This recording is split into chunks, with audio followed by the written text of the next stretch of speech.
लेकर कि जो बहुत कुछ बोला भी जा रहा था और जब नहीं माने तो फिर बहुत कुछ कर दिया गया, तो सब चीजें आप लोगों से कोई ढकी चुकी नहीं है। बहरहाल हम आगे चलते हैं। 44% सॉरी डिस्पेरिटी अलाउंस 25% बुनियादी तनख्वाह का, तो ये 25% बुनियादी तनख्वाह का डिस्पेरिटी अलाउंस है क्या, क्यों मिल रहा है?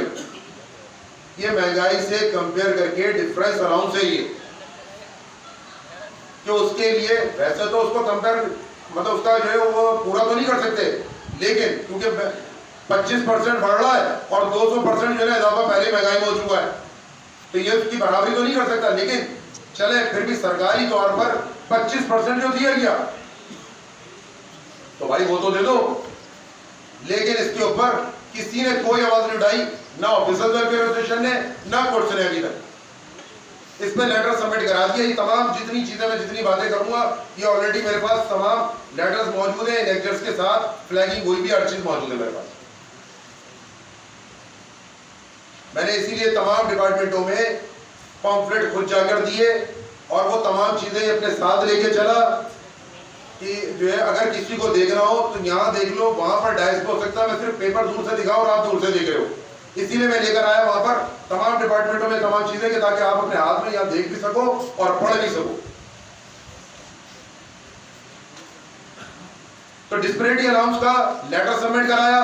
उससे पहले उनसे बात जब करी, उससे पहले जब बात करी तो उन्होंने उसके ऊपर एक लेटर बना के जो है भेजा अप्रूवल के लिए और ग्रांट के लिए, क्योंकि पहले तो इनसे ये एक्सेप्ट करवाना था कि जी ये जायज चीज है और सरकारी तौर पे हमें दी गई तो आप भी हमें दें, जिसको इन्होंने इनको पहले एक्सेप्ट करना था, तो इन्होंने एक्सेप्ट किया और उसके बाद एक लेटर जो है इन्होंने सेकेंडरी बोर्ड यूनिवर्सिटीज को लिखा ग्रांट और परमिशन के लिए। उसके बाद दोबारा जब हमने लेटर सबमिट कराया एक और, उस पर इन्होंने रिमाइंडर भेजा। तो इसका मकसद क्या हुआ, आपने एक्सेप्ट कर लिया कि ये चीज सरकारी तौर पर आप लोगों को मिलनी चाहिए, हमें मिलनी चाहिए। अब उसके बाद हम ये बात कह रहे हैं कि भाई कब मिलेगी,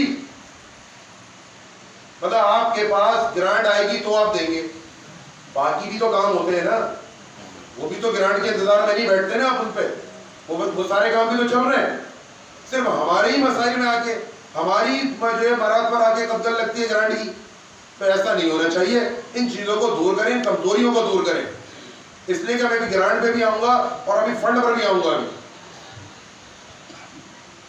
स्कॉलरशिप 2020-21, स्कॉलरशिप 2019-20 कोविड में मिली थी, हमें कोविड में दिलवाई थी, जब यहाँ लोग नहीं आ रहे थे, जामिया बंद पड़ी हुई थी, उस वक्त कोई एहतजाज नहीं हो सकता था, यहाँ तक कि अगर 50 लोग बुलाते तो 50 लोग नहीं आ सकते थे।